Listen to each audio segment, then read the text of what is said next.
یاد رکھو یہ فاتحہ کی امانت ہے، اتنا یاد رکھو غمی حسین نہیں نسل کے سپرد کرو۔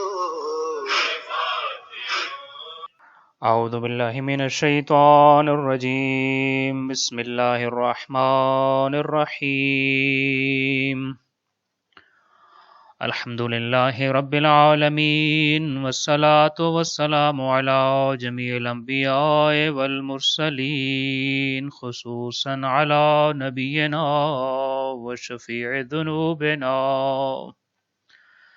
وحبیب قلوبنا وطبیب نفوسنا ابی القاسم محمد، اللہم صل علی محمد وعلی محمد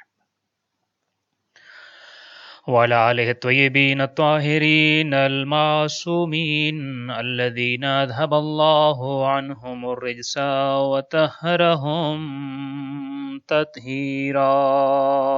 صلوات اللہم صل علی محمد وعلی محمد، ورحمت اللہ علی احبابہم وشیعتہم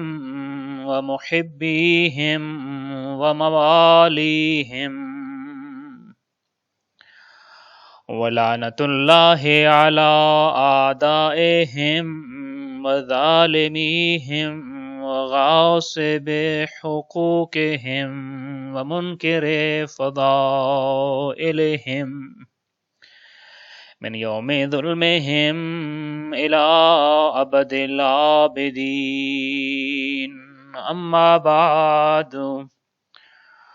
فقد قال اللہ تبارک وتعالی فی کتابہ المجید وفرقانہ الحمید وقولہ الحق وہو اصدق القائلین، بسم اللہ الرحمن الرحیم، یا ایہا الذین آمنوا اتقوا اللہ ولتنظر نفس ما قدمت لغد، صلوات اللہم صل علی محمد وآل محمد۔ محرم الحرام 1442 ہجری کا آغاز ہے، اور محرم کا جو پیغام ہے وہ یہ کہ راہ خدا پر چلنے والوں کو کبھی موت نہیں آتی۔ امر خدا اور حکم خدا پر امر ہو جانے والے کائنات میں ہمیشہ زندہ و تابندہ رہتے ہیں، اور دنیا ان کو کبھی مٹا سکتی نہیں ہے۔ انشاءاللہ تعالی اس محرم میں ہماری یہ کوشش کہ ہم اس محرم کے جو مجالس ہیں اس کو تیسری دنیا کے عنوان سے انشاءاللہ تعالی آپ سماعت فرما رہے ہوں گے۔ ہم نے اس عشرے کا عنوان تیسری دنیا اس لیے رکھا ہے، یا تیسری دنیا یا تیسرا عالم کہہ سکتے ہیں آپ، کہ انسان کی جو زندگی ہے وہ 4 عالم پر مشتمل ہے۔ 4 زندگیاں ہیں انسان کے پاس، 4 دنیایں ہیں جس کو انسان دیکھتا ہے۔ سب سے پہلی دنیا جو انسان دیکھتا ہے، یا سب سے پہلی زندگی جو انسان کو ملتی ہے، وہ بطن مادر ہے، ماں کا شکم۔ ماں کے پیٹ میں انسان اپنی زندگی کا پہلا حصہ گزارتا ہے، یہیں روح پھونکی جاتی ہے اور ایک جنین کو روح ملتی ہے، لہذا زندگی کا پہلا حصہ اراؤنڈ اباؤٹ 5 to 6 months تقریباً ماں کے شکم میں انسان کے گزرتے ہیں۔ پھر یہاں سے اللہ کی ذات اس کو منتقل کرتی ہے اگلی دنیا میں، اگلے عالم میں، اور وہ اس کی دوسری دنیا یا دوسرا عالم ہوتا ہے، اور اس دنیا کو ہم عالم دنیا کہتے ہیں۔ جس زندگی میں اس وقت، جس سفیئر آف لائف سے اور جس فیز آف لائف سے اس وقت میں اور آپ گزر رہے ہیں، یہ دوسری دنیا ہے، یہ دوسرا عالم ہے کہ جس میں ہم آئے ہیں۔ یہاں پھر سرٹن ٹائم ہے، اور اس ٹائم کو خالق کائنات نے کسی کو بتایا نہیں ہے، اور ٹائم سیم بھی نہیں رکھا، کسی کو جلد، کسی کو بدیر، کسی کو بچپنے میں، کسی کو جوانی میں، اور کسی کو بڑھاپے میں اپنی طرف بلا لیتا ہے۔ جب اس دنیا کی مدت پوری ہوتی ہے تو انسان یہاں بھی ہمیشہ نہیں رہتا، پھر وہ اگلی دنیا کی طرف منتقل ہوتا ہے،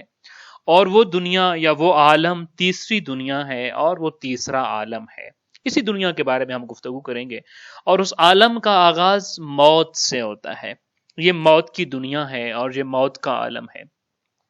اور یہ جو انسان نے جیسے پہلی زندگی وطن مادر میں گزاری ہے، دوسری زندگی اس دنیا کے جس کو قفس کہا گیا ہے، قید خانہ کہا گیا ہے مومن کے لیے، اس دنیا کے قید خانے میں گزاری ہے، تیسری دنیا جس میں وہ موت کے بعد جا رہا ہے، اس عالم کو، اس دنیا کو عالم برزخ کہتے ہیں یا عالم قبر کہتے ہیں، قبر کی دنیا ہے۔ البتہ وہ بھی ہمیشہ نہیں رہے گی، اس دنیا کا بھی ایک دن اختتام ہوگا اور اس عالم برزخ کا بھی اختتام ہوگا، اور انسان قبروں سے دوبارہ اٹھ کھڑے ہوں گے اور زندہ کر دیے جائیں گے، اور پھر وہ چوتھی دنیا میں منتقل ہو جائیں گے، چوتھے عالم میں منتقل ہو جائیں گے، اور اس عالم یا اس دنیا کو عالم آخرت کہتے ہیں، اور اس میدان کو میدان حشر کہتے ہیں، جہاں سے انسان چوتھی دنیا میں منتقل ہو جائے گا۔ پھر وہ دنیا ہمیشہ کی دنیا ہے، وہاں ہمیشگی ہے۔ خالدین فیہا کا جو الفاظ ہیں وہ قرآن مجید نے اس دنیا کے بارے میں بیان کیے ہیں۔ باقی ساری دنیا یا باقی سارے عالم محدود وقت کے لیے تھے، اور اس وقت کو گزارنے کے بعد انسان اپنی حقیقی منزل میں اور حقیقی دنیا میں اور اصلی دنیا میں پہنچتا ہے، جہاں پھر وہ ہمیشہ ہمیشہ رہتا ہے۔ اب یہ چار عالم ہیں، ان چار عالم میں انسان 3 مرتبہ ٹرانسفر ہوتا ہے۔ پہلی مرتبہ وہ شکم مادر سے دنیا میں آتا ہے، یہ اس کا ٹرانسفر ہوتا ہے، یہ اس کا انتقال ہوتا ہے، وہ ایک دنیا سے دوسری دنیا میں منتقل ہو رہا ہوتا ہے۔ پھر وہ اس دنیا میں رہنے کے بعد اس کا جو دوسرا ٹرانسفر یا دوسرا انتقال ہے وہ یہاں سے قبر میں ہوتا ہے، یہ دوسرا انتقال ہے انسان کا۔ یہ ہم کہتے ہیں فلاں کا انتقال ہو گیا، یہ پہلا انتقال نہیں، یہ دوسری مرتبہ انتقال ہو رہا ہے۔ البتہ وہاں بھی چونکہ ہمیشگی نہیں ہے، پھر اس کا ایک تیسرا انتقال ہے اور تیسرا ٹرانسفر ہے، وہ تیسری دفعہ ایک اور جگہ منتقل ہوتا ہے، اور وہ جگہ چونکہ ہمیشہ کے لیے ہے اس کے لیے، لہٰذا وہ ہمیشہ وہاں پہ رہے گا۔ اور وہ تیسرا انتقال جو ہے وہ سور پھینکنے کے بعد جو ہے وہ میدان حشر میں جب لوگوں کو جمع کیا جائے گا تو وہ تیسرا انتقال ہے، یعنی عالم برزخ یا عالم قبر سے نکال کے پھر آخرت کے میدان میں، اور پھر جنت و جہنم کے جو ٹھکانے بنائے خالق کائنات نے ہمیشہ کے لیے، ان کے اندر بھیجنا۔ 3 مرتبہ ٹرانسفر ہوتا ہے، ان 4 دنیاؤں میں رہنے کے لیے 3 مرتبہ انسان ٹرانسفر ہوتا ہے۔ اور قرآن یہ کہتا ہے کہ یہ جو ٹرانسفر ہوتا ہے، یہ دنیا الگ الگ ہیں، ان کے قانون الگ ہیں، ان کے قاعدے اور ان کے ضابطے الگ ہیں، اور انسان ان میں سے جس دنیا میں ہوتا ہے وہ سمجھتا ہے کہ شاید یہی سب سے اہم دنیا ہے اور اس کے آگے پیچھے کا کوئی تصور موجود نہیں ہے، یا اگر وہ تصور کو سمجھتا بھی ہے تو اس سے غافل ہو جاتا ہے اکثر۔ قرآن یہ کہتا ہے کہ یہ جو 3 مرتبہ وہ ٹرانسفر ہوتا ہے، یہ تینوں دن انسان کی زندگی کے بڑے مشکل دن ہوتے ہیں، چونکہ آپ عموماً دیکھیں نا، ہم کسی ایک شہر میں رہتے ہیں اور اگر ہمیں ٹرانسفر ہو کے دوسرے شہر میں جا کے رہنا پڑے تو ہمارے لیے وہاں سے واقعتاً ٹرانسفر ہونا اور دوسری جگہ سیٹ ہونا ایک مسئلہ ہوتا ہے، اور ایک ایسی چیز ہوتی ہے جس کو ہم کبھی بھول نہیں پاتے ہیں۔ قرآن یہ کہتا ہے یہ بڑے مشکل ایام ہے انسان کے، یہ زندگی کے مشکل ترین 3 دن قرآن کی نظر میں یہی 3 دن ہے جب اس کا انتقال ہو رہا ہوتا ہے۔ قرآن مجید میں 2 مرتبہ اللہ نے اپنی 2 برگزیدہ ہستیوں کے بارے میں کہا ہے کہ ہم نے ان 3 دنوں میں ان کو سلامتی دی ہے اور امن دیا ہے اور ان کو پریشانی سے نجات دی ہے، اور یہ دونوں دفعہ تذکرہ سورہ مریم میں ہوا، ایک مرتبہ حضرت یحییٰ کے لیے اور ایک مرتبہ حضرت عیسیٰ علیہ السلام کے لیے۔ ہم نے ان دنیاؤں میں سے اور ان عالم میں سے تیسری دنیا کا انتخاب کیا ہے اپنے لیے، کہ وہ دنیا کہ جب انسان یہاں سے منتقل ہو کر اس دنیا دوسری دنیا میں، تیسری دنیا میں جا رہا ہوتا ہے، جس کو بظاہر ہم دوسری کہتے ہیں لیکن یہ حقیقتاً تیسری ہے۔ البتہ کچھ لوگوں کا یہ بھی کہنا ہے کہ یہ تیسری نہیں چوتھی دنیا ہے، چونکہ اس سے پہلے ایک عالم ملکوت بھی ہے یا عالم ارواح بھی ہے کہ یہاں روحیں رہتی ہیں، البتہ اس کا کچھ سینس ہمیں نہیں ہے اس طرح سے، تو اس لیے کچھ لوگوں کا یہ کہنا ہے کہ یہ چوتھی دنیا، یہ چوتھا عالم ہے۔ نہیں ہو، ہم اس کو تیسری دنیا کنسیڈر کر رہے ہیں اور تیسری دنیا کے عنوان سے اس پہ انشاءاللہ بات جاری رکھیں گے۔ آپ کے سامنے میں نے سرنامہ کلام میں جو آیہ تلاوت کی تھی وہ سورہ حشر کی آیہ ہے، جس میں خالق کائنات ارشاد فرما رہا ہے، یا ایھا الذین آمنوا اتقوا اللہ، اے ایمان والو اللہ سے ڈرو اور تقوی پروردگار اختیار کرو۔ ولتنظر نفس ما قدمت لغد، اور یہاں تم میں سے ہر ایک کو بہت زیادہ ہوشیار رہنا ہوگا کہ اپنے آنے والے کل کے لیے آپ کون سی چیز آگے بھیج رہے ہیں۔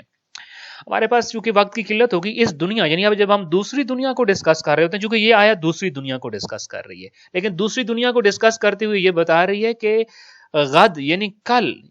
قرآن ٹمارو جو ہے نا، وہ ٹمارو یا غد کا لفظ جو ہے وہ قیامت کے لیے استعمال ہوا ہے، حقیقی دنیا کے لیے استعمال ہوا ہے، یہاں سے سانس ختم ہو جانے کی. یہ والی جو دنیا ہے نا، جو قرآن مجید بھی کہتا ہے، روایات یہ کہتی ہیں ائمہ اہل البیت علیہ السلام کی کہ یہ مومنین کے لیے قید خانہ، یہ واقعتاً ایک قید خانہ ہے اگر ہم اس کو حقیقتاً سمجھ سکیں. بلکہ امام حسن علیہ السلام کا ایک فرمان میرے ذہن میں آ رہا ہے کہ امام حسن علیہ السلام کے پاس ایک شخص حاضر ہوا اور وہ کہنے لگا کہ مولا، میں نے یہ سنا ہے کہ آپ کے بابا کی یہ حدیث ہے کہ یہ دنیا مومن کے لیے قید خانہ اور کافر کے لیے جنت ہے، کیا یہ حقیقت ہے؟ تو امام علیہ السلام نے فرمایا یہ بالکل حقیقت ہے، یہ دنیا مومن کے لیے قید خانہ ہے اور کافر کے لیے جنت ہے. تو وہ کہنے لگا مولا، میں نے اس کے اپوزٹ جو ہے وہ میرا ایکسپیرینس اس کے اپوزٹ ہے، میں نے جو چیزیں دیکھی ہیں وہ اس سے بالکل الگ تھلگ ہیں. مومن کے لیے اس کو قید خانہ کہا گیا ہے. میں کتنے ہی مومنین کو دیکھتا ہوں بڑی بہترین قسم کی زندگی، لگژریس لائف گزار رہے ہوتے ہیں. ایک لحاظ سے آپ کے لیے سہولیات زندگی کی ساری موجود ہوتی ہیں، زندگی کی تمام چیزیں جو نیسیسٹیز آف لائف ہیں ان کے پاس ہوتی ہیں، اور بڑے پرسکون اور آرام سے اور بڑے اطمینان سے ان کی زندگی گزر رہی ہوتی ہے. اور مومنین ہوتے ہیں اور شریعت کے پابند ہوتے ہیں، قانون الہی کے پابند ہوتے ہیں، متقی لوگ ہوتے ہیں، مگر زندگی بڑی آسائش سے گزر رہی ہوتی ہے. جبکہ آپ تو یہ کہتے ہیں کہ یہ آپ کے بابا تو یہ کہتے ہیں کہ یہ زندگی جو ہے مومن کے لیے قید خانہ ہے. دوسری آبزرویشن میری یہ ہے کہ آپ کہتے ہیں کہ یہ زندگی جو کافر ہے اس کے لیے جنت ہے، جبکہ میں دیکھتا ہوں کتنے ہی نان مسلمز ہیں جن کے لیے یہ زندگی عذاب ہے ایک لحاظ سے،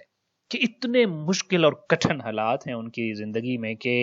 ان کو دیکھ کر انسان لرز اٹھتا ہے. تو کیسے یہ ان کے لیے بلد جنت ہو سکتی ہے؟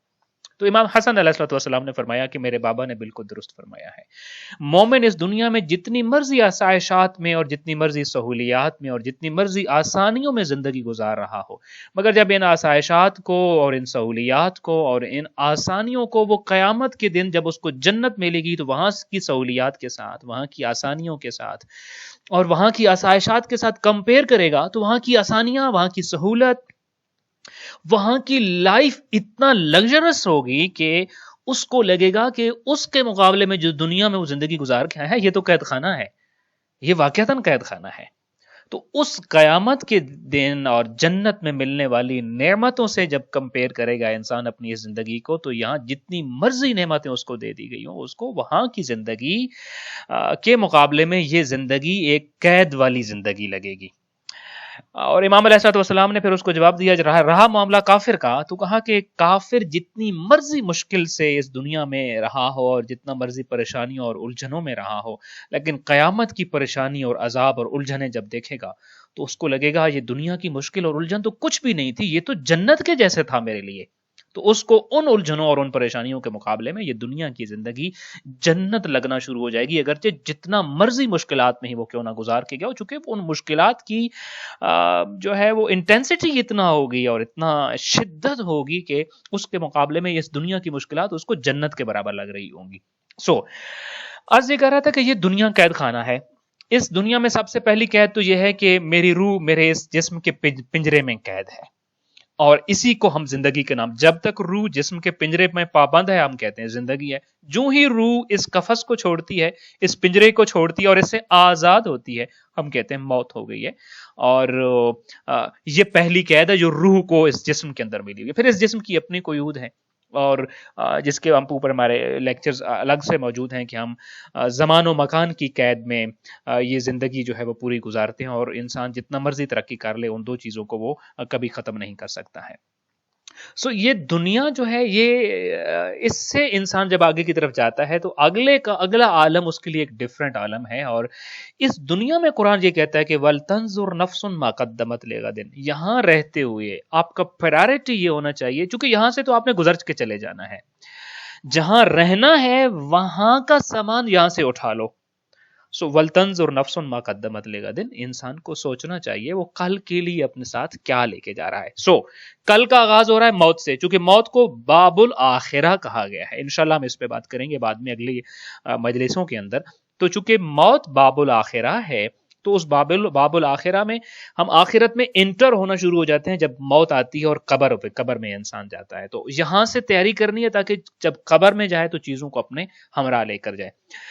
اب اس تیسری دنیا کا آغاز بظاہر یہ سمجھا جاتا ہے اور کہا جاتا ہے، اور یہ ہے بھی حقیقت، کہ اس کا آغاز جو ہے وہ مرنے سے ہوتا ہے، جب انسان کے اوپر حالت احتضار طاری ہوتی ہے اور جان کنی کا عالم ہوتا ہے اور اس کی روح نکل رہی ہوتی ہے، تو وہ تیسری دنیا میں انٹر ہو رہا ہوتا ہے۔ جب اگر آپ تیسری دنیا کی بات کرتے ہیں تو عموماً سب سے پہلے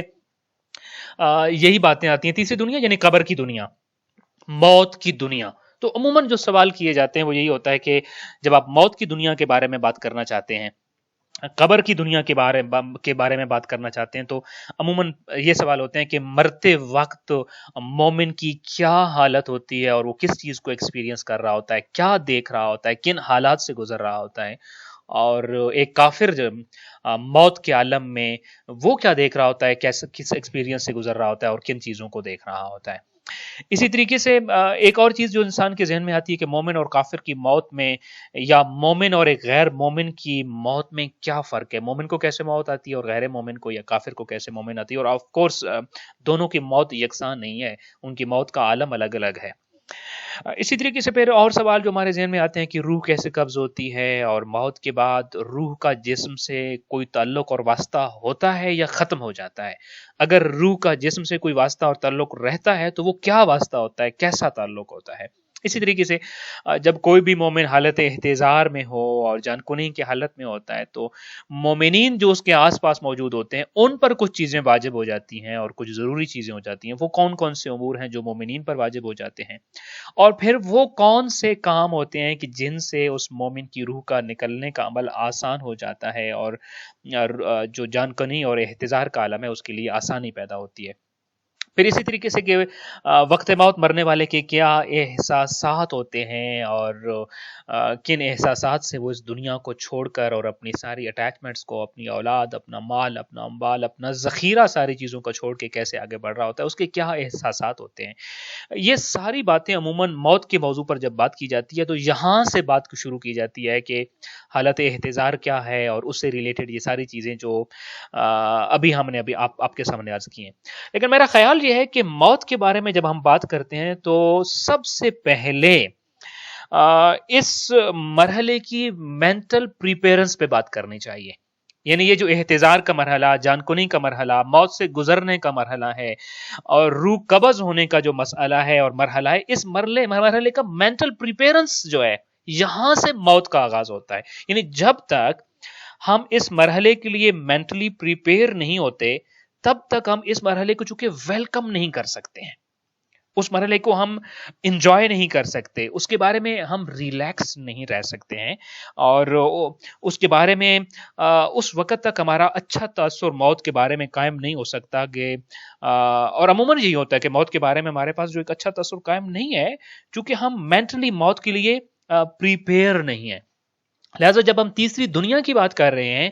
تو پھر ہمیں اس کی تیسری دنیا میں روح قبض ہونے کے مسئلے اور حالت احتضار کے مسئلے سے پہلے اس کی تیاری کی بات کرنی ہے، اور انشاءاللہ تعالیٰ پھر ان سارے مراحل پہ بات کریں گے جو تیسری دنیا سے ریلیٹڈ ہیں، اور انشاءاللہ تعالیٰ ہم اس پوری دنیا کو ڈسکور کریں گے ائمہ اہل البیت علیہم السلام کی تعلیمات اور روایات کی روشنی میں اور قرآن مجید کے ارشادات کی روشنی میں، کہ یہ دنیا کیا ہے اور اس دنیا میں کیا ہو رہا ہوتا ہے، اور مرحومین کی دنیا کا کیا عالم ہے، اور وہاں ہم جائیں گے تو ہم کیا ایکسپیرینس کریں گے، کیا دیکھیں گے۔ لیکن میں نے عرض کیا کہ ان سب کو تب آپ انسان انجوائے کر سکتا ہے، آپ کہہ لیجئے، یا آپ مینٹلی ریلیکس تب رہ سکتا ہے کہ جب، یا ایک موت کا تصور اور ایک اس کا تاثر اچھا تب آ سکتا ہے جب ہم ذہنی طور پر آمادہ ہوں اور ہمارے پاس مینٹل پریپیرنس ہو اس بات کے لیے۔ سو پہلی بات جو ہم موت کے بارے میں کرنا چاہتے ہیں وہ یہ ہے کہ سب سے پہلے اس کے پریپیرنس پہ بات کریں گے، اور ہم یہ بات کریں گے کہ کس طرح سے یہ تیاری کی جائے، اور یہ پہلا مرحلہ جس پہ ہم بات کر رہے ہوں گے، اور پھر دوسرا مرحلہ خود موت کا استقبال ہے۔ پہلا مرحلہ موت کی تیاری، دوسرا مرحلہ موت کا استقبال ہے انشاءاللہ تعالی۔ یہ لہٰذا اب آج کے انشاءاللہ اس لیکچر سے جس چیز کا ہم آغاز کر رہے ہیں وہ یہ ہے کہ موت کے لیے ذہنی آمادگی کا مرحلہ اور اپنے آپ کو تیار کرنے کا مرحلہ کس طرح سے ہوگا۔ مینٹل پریپیرنس پہ ڈیپینڈ کرتا ہے اصل میں کہ how to face the practical death یا how to face the real death. اس ساری چیز کا دار و مدار یہ ہوتا ہے کہ ہم ذہنی طور پہ اس چیز کے لیے کتنا آمادہ تھے. اگر ہم ذہنی طور پر ذہنی آمادگی میں کمی بیشی ہے تو یہ جو پریکٹیکل ڈیتھ ہے یا ریئل ڈیتھ سین جو ہے اس کے بارے میں ہمارے ذہن میں خدشات بھی ہوں گے, پریشانیاں بھی ہوں گی, پھر ہم موت سے فرار بھی کرتے ہیں اور موت کو پسند بھی نہیں کرتے کہ جب ہم مینٹلی اس مرحلے کے لیے اپنے آپ کو آمادہ نہیں کرتے ہیں. اور اگر کوئی ذہنی طور پہ موت کے مرحلے کو جان لے اور اپنے آپ کو تیار کر لیتا ہے تو پھر اس کا یہ عالم یہ ہوتا ہے کہ وہ دنیا کو یہ بتا رہا ہوتا ہے کہ واللہ ماتبالی علی ابن ابی طالب او کا علی الموت ام وقع الموت علیہ, کہ علی ابن ابی طالب علیہ الصلوۃ والسلام یہ کہتے ہیں کہ بخدا مجھے اس چیز کی کوئی پرواہ نہیں ہے کہ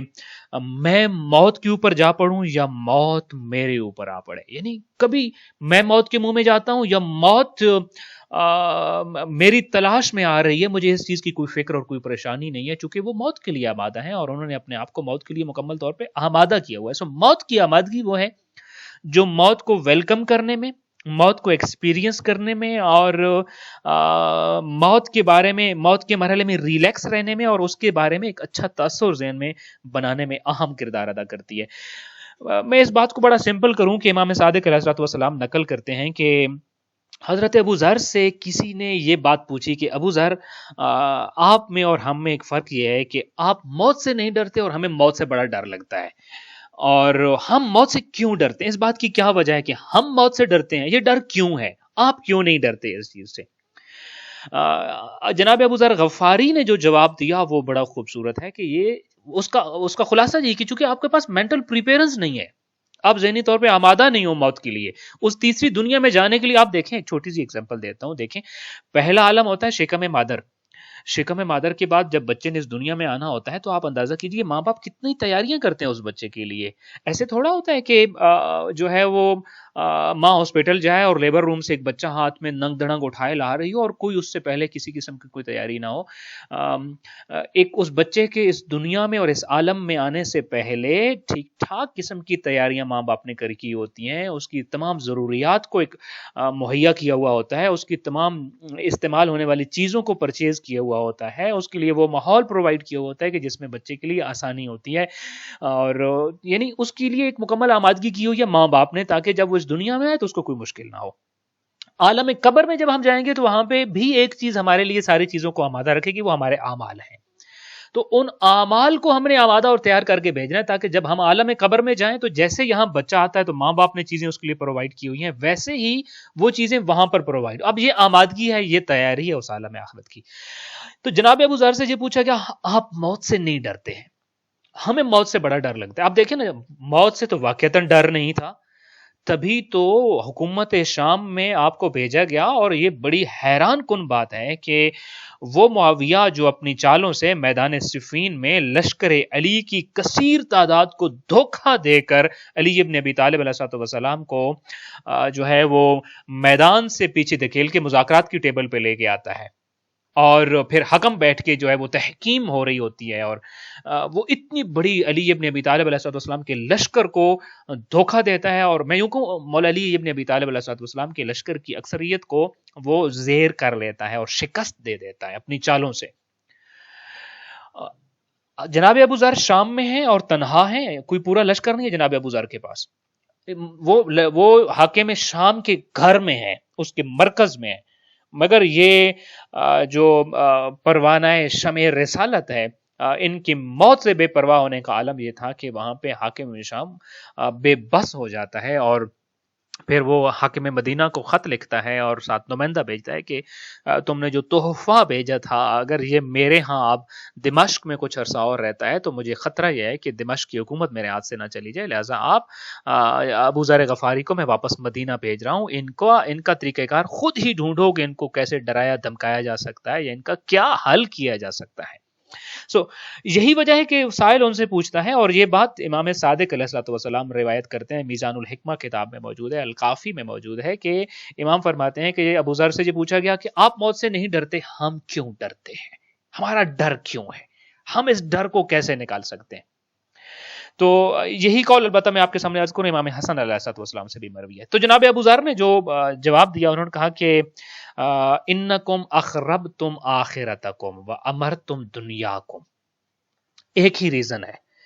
تم نے اپنی آخرت کو خراب کر کے رکھا ہوا ہے، ویران کر کے رکھا ہوا ہے، بنجر بنا کے رکھا ہوا ہے. دنیا میں تم نے آبادیاں ڈالی ہوئی ہیں، ڈیرے لگائے ہوئے ہیں، تمہاری ساری کی ساری آسائشیں اور سہولیات اور لگژریز جو ہیں وہ ساری کی ساری تم نے یہیں اکٹھی کر کے رکھ لی ہیں، کچھ آگے نہیں بھیجا ہوا. اخربتم آخرتکم، آخرت کا عالم، تیسری دنیا تمہاری بالکل ویران پڑی ہے، بالکل سنسان پڑی ہے، اندھیری پڑی ہے، لق و دق پڑی ہے. تو فرمایا فَأَنْتُمْ تَكْرَهُونَ النُّقْلَةَ مِنَ الْعِمْرَانِ إِلَى الْخَرَابِ. تو جناب ابو ذر نے کہا آپ خود ہی بتاؤ کون ہے جو ان آبادیوں سے اس ویرانے میں جانا پسند کرتا ہو، جو ان سہولیات کی دنیا سے اس جگہ میں جانا پسند کرتا ہو جہاں اس کے لیے اس نے کچھ بھی آمادہ اور تیار نہیں کیا ہوا. تو اس دنیا میں جانے سے ڈرنے کی اور ڈر لگنے کی ایک وجہ یہ ہے کہ چونکہ تم نے اس دنیا کو ویران کر دیا ہے. اخربتم آخرتکم، آخرت خراب کی ہوئی ہے تم نے، اپنا عالم آخرت. اور عالم آخرت کا آغاز میں نے جیسے ابھی آپ سے کہا قبر سے ہے، موت سے ہے. تو تم نے موت کے عالم کو، تیسری دنیا کو بلایا ہوا ہے. میں نے اپنی تیسری دنیا کو یہیں بیٹھ کر آباد کیا ہوا ہے. جیسے اب بچہ آتا ہے تو آپ بچے کے ماں باپ نے ساری تیاریاں جیسے کی ہوتی ہیں، تو جناب ابو ذر کہتے ہیں میرا عالم آخرت میرے لیے تیار بیٹھا ہے. اور قرآن مجید کی وہ آیا جو آپ کے سامنے ابھی تلاوت کی تھی وہ یہی تھی کہ وَلْتَنْظُرْ نَفْسٌ مَا قَدَّمَتْ لِغَدٍ. سیانہ وہ ہے، سمجھدار وہ ہے، عقل مند وہ ہے کہ جو صرف اپنے بڑھاپے کے بارے میں سوچ کر رکھے. ہم کہتے ہیں وہ بڑا عقل مند انسان ہے، اس نے دیکھو اسے پتا تھا بڑھاپے میں میں کچھ نہیں کر سکوں گا، اس نے فلاں فلاں چیزیں اپنے لیے آمادہ رکھی ہیں. قرآن یہ کہتے ہیں وَلْتَنْظُرْ نَفْسٌ مَا قَدَّمَتْ لِغَدٍ، کہ تیسری دنیا کے لیے جس نے اپنے انتظامات کر لیے ہیں وہ بڑا عقل مند ہے، وہ بڑا سمجھدار اور وہ بڑا سیانہ ہے. اور جناب ابو ذر یہی کہتے ہیں میں نے اپنی تیسری دنیا کو، اپنے تیسرے عالم کو، عالم قبر کو، عالم موت کو سجایا ہوا ہے، لہٰذا مجھے اب اس چیز کی کوئی فکر نہیں ہے. تو میں ایک آباد جگہ میں جا رہا ہوں، لہٰذا مجھے تو اس آبادی کی جگہ پہ جانے کا اشتیاق ہے اور شوق ہے. میری یہ دنیا اجاڑنا چاہتے ہیں لوگ تو اجاڑتے رہیں، مجھے اس کے اجڑنے کا ڈر ہی نہیں ہے. مجھے پتا ہے اس نے ایک دن ویسے بھی اجڑ جانا ہے. جہاں میں نے جانا ہے وہاں بڑی آبادیاں ہیں، میرے اعمال صالح ہیں، میری نیکیاں ہیں. ایک اور بات بھی یہاں میں عموماً عرض کروں، اور میں خاص طور پہ پاکستان کے کانٹیکسٹ میں عرض کروں، میں دیکھتا ہوں لوگ اپنی اولادوں کے لیے بڑی چیزیں تیار کر رہے ہوتے ہیں اور بڑی جائیدادیں بنا رہے ہیں اور بینک بیلنس بنا رہے ہیں، پراپرٹیز بنا رہے ہیں، اور عموماً ان سے کہا جاتا ہے حج، زیارات، اعمال واجبہ، انفاق، صدقہ، خیرات اور ان چیزوں کی طرف توجہ دیجیے. اور اولاد، میں عموماً ایک مثال دیتا ہوں، اولاد تو وہ ہے جو آپ کے بنائے ہوئے گھر میں بھی آپ کے مرنے کے بعد نہیں رہتی ہے. عموماً لوگ جب اپنے گھروں کو بڑا وہ 100 سال بعد کا سوچ کے بنا رہے ہوتے ہیں تو میں ایک بات کہتا ہوتا ہوں کہ کیا آپ اپنے ماں باپ کے بنائے ہوئے گھر میں رہے؟ نہیں، آپ نے گرا کر اپنی مرضی کا دوبارہ تعمیر کیا. اس شک میں مت رہیے کہ آپ کے بنائے ہوئے گھر میں آپ کی اولاد رہے گی، وہ ان کو گرا کر آپ کے ان کھنڈرات کو گرائے گی اور اپنی زندگی اور اپنی نیسیسٹیز کے مطابق ان کو دوبارہ تعمیر کرے گی. سو اولاد تو آپ کے بنائے ہوئے گھروں میں بھی رہنا نہیں پسند کرتی ہے، چہ جائے کہ وہ بعد میں آپ کی اولاد آپ کے بارے میں پھر نیک اعمال کرے گی. اور پھر ایک الگ چیپٹر ہے، آپ کی اپنے ہاتھ سے اپنے لیے کی گئی نیکی کا درجہ اور ہے، اور وہی نیکی جب آپ کے مرنے کے بعد آپ کی اولاد آپ کے لیے کرتی ہے تو اس کی نیکی کا درجہ وہ ہرگز نہیں ہے، اس کا لاکھواں حصہ بھی نہیں ہے، کروڑواں حصہ بھی نہیں ہے جو آپ اپنے ہاتھ سے کر کے جا رہے ہوتے ہیں. اول تو اولاد کرتی نہیں ہے، اولاد کرے بھی تو آپ نے تو قبر کی پہلی رات تو ساری چیزیں آپ کو نہیں مل جانی. وہاں پہ قبر کی پہلی رات کو کیا کریں گے؟ اور جب ملیں گی بھی تو وہ ثواب ہرگز نہیں ملے گا جو آپ کو اپنے ہاتھ سے کرنے کا ملنا تھا. اور آپ کی اگلی چیزیں آپ کے لیے آگے اس جہان میں کوئی چیز تیار موجود نہیں ہوتی ہے. سو ذہنی آمادگی نہ ہو تو موت پسند نہیں ہے اور موت سے فرار ہوتا ہے. اور اگر موت کی تیاری کو پوری ہو جائے تو بے فکری کا ایک الگ ہی انداز ہوتا ہے جناب ابو ذر کی طرح. حضرت ابو ذر بالکل بے فکر بیٹھے ہیں، ان کو کوئی پریشانی نہیں ہے کہ میں اس دنیا کے بعد یہاں پہ وہاں چلا جاؤں گا، قبر میں چلا جاؤں گا اور میری موت واقع ہو جائے گی اور موت کے بعد خالق کی روبرو ہو جاؤں گا، مجھ سے سوال و جواب ہوگا. کیوں؟ چونکہ انہوں نے ہم سوال و جواب کے لیے اپنے آپ کو مکمل طور پہ تیار رکھا ہوا ہے. وہ بے فکر نہیں ہے، انہوں نے اپنی آخرت کو خراب نہیں کیا ہوا، لہذا اب پرواہ نہیں تھی ان کو کہ موت ان پر آ جائے یا وہ موت پر چلے جائیں. ان کو اس چیز کی پرواہ نہیں تھی کہ موت ان کا تعقب کر رہی ہے یا وہ جو ہے وہ اپنی موت کی جگہ پر خود جا رہے ہیں. امام حسن عسکری علیہ السلام سے بھی ایک بات اسی حوالے سے پوچھی گئی اور امام علیہ السلام نے ایک اپنے صحابی سے یہ فرمایا کہ موت در حقیقت زندگی کا آغاز ہے. موت آغاز ہے زندگی کا، یعنی مرنے کے بعد انسان فنا نہیں ہوتا. ہم کہتے ہیں نا وہ دنیا میں کتنے لوگ آئے ختم ہو گئے, آج ان کا نام و نشان نہیں ہے. انسان کبھی ختم نہیں ہوتا, یاد رکھیے. وہ روح جو خالق کائنات نے خلق کی ماں کے پیٹ میں, ایک دن کے لیے بھی جو روح اور ایک سیکنڈ کے لیے بھی روح آئی ہے اس کو کبھی فنا نہیں ہے, کبھی فنا نہیں ہے. چاہے وہ ماں کے پیٹ میں وہ بچہ سکت کیوں نہ ہو گیا, اس کی ڈیتھ کیوں نہ ہو گئی ہو, اس کو فنا, وہ کائنات کا کبھی ختم نہ ہونے والا حادثہ ہے. وہ عالم برزخ میں جائے گا, عالم آخرت میں جائے گا. جیسے یہاں کا 100 سال والا بوڑھا شخص دنیا سے جاتا ہے تو جیسے اس کے لیے آگے آنے والے عالم ہے, ویسے ہی اس بچے اور اس ایک لمحے کی روح کے لیے بھی سارے کے سارے عالم موجود ہیں. موت زندگی کا خاتمہ نہیں ہے, فنا نہیں ہے, بلکہ انشاءاللہ میں کل کچھ فرامین آپ کے سامنے دوسرے لیکچر میں عرض کروں کہ موت در حقیقت زندگی کا آغاز ہے. یہ امام حسن عسکری علیہ السلام کا فرمان ہے. آپ نے فرمایا کہ دیکھو مرنے کے بعد انسان فنا نہیں ہوتا, بلکہ اصل زندگی مرنے کے بعد شروع ہوتی ہے. موت زندگی کا آغاز ہے. اچھا, ایک شخص کھڑا ہو گیا جب امام علیہ السلام نے یہ ایکسپلینیشن دی, اور یہ واقعتاً جو بندہ سمجھ جائے کہ مرنے کے بعد میں نے زندگی کا آغاز کرنا ہے, یہ ایکسپلینیشن امام علیہ السلام نے جو کھڑا ہو گیا اور پوچھا امام علیہ السلام سے کہ اے میرے وقت کے امام, آپ کی اس بات کو کیسے ہمیشہ ذہن نشین رکھوں, کیونکہ یہ بھلا دینے والی بات ہے یا بھول جانے والی بات نہیں ہے کہ میں اس کو بھلا دوں یا یہ بات مجھے بھول جائے. یہ بات مجھے ہمیشہ ذہن میں کیسے میرے ذہن میں بیٹھ جائے, تو یہ بات میں کیسے ہمیشہ یاد رکھوں. آپ علیہ السلام نے فرمایا بے ذکر الموت, موت کے لیے اپنے آپ کو تیار کرو, موت کے لیے آمادہ کرو, ہمیشہ موت کو یاد رکھو. جب آپ موت کو یاد رکھو گے تو آپ کو یہ بات خود سے یاد رہ جائے گی کہ موت میری اصل اور میری حقیقی زندگی کا آغاز ہے. وہ اس نے پھر سوال کیا امام حسن عسکری علیہ السلام سے, کہنے لگا فرزند رسول, میں ہمیشہ موت کو یاد رکھنے کی کوشش کرتا ہوں, آپ کے پاس بھی آتا جاتا رہتا ہوں, ظاہر ہے جو آپ کے پاس آتا جاتا ہے وہ موت کو کبھی فراموش نہیں کر سکتا, لیکن اس کے باوجود کہ میں موت کو یاد رکھنے کی کوشش کرتا ہوں, آپ کے پاس آنا جانا بھی ہوتا ہے, آپ سے واعظ و نصیحت بھی لیتا ہوں, اس کے باوجود موت کا تصور ذہن سے نکلتا رہتا ہے, موت کو بھول جاتا ہوتا ہوں, فراموش کر بیٹھتا ہوں کہ مرنا بھی ہے. یا یوں کہوں کہ میں ہر لمحہ خود کو موت کے لیے تیار اور آمادہ نہیں دیکھتا. ظاہر ہے موت کو وہی یاد کرتا ہے جو ہر لمحہ اپنے آپ کو موت کے لیے آمادہ اور تیار دیکھتا ہے. تو امام علیہ السلام سے دوبارہ اگلا سوال یہ کہتا ہے کہ مولا میں یاد کرنے کی کوشش کرتا ہوں, لیکن میں ہر لمحہ اپنے آپ کو موت کے لیے تیار اور آمادہ نہیں پاتا, تو اس آمادگی نہ ہونے کی وجہ کیا ہے, اور کیسے کروں خود کو آمادہ, میں کیا کروں کہ میں خود کو آمادہ پاؤں. امام علیہ السلام نے فرمایا کہ اگر تم موت کو یاد کرتے ہو لیکن اس کے باوجود تم یہ دیکھتے ہو کہ تم موت کے لیے خود کو تیار نہیں دیکھتے ہو, موت کے لیے خود کو پریپیئرڈ نہیں دیکھتے ہو, آمادہ نہیں دیکھتے ہو, تمہارا مینٹل پریپیئرنس نہیں ہے موت کے لیے. اور یہ یاد رکھیے یہ اس شخص کا سوال نہیں ہے امام حسن عسکری علیہ السلام سے, یہ ہماری عمومی سچویشن ہے. ہم جانتے ہیں موت برحق ہے,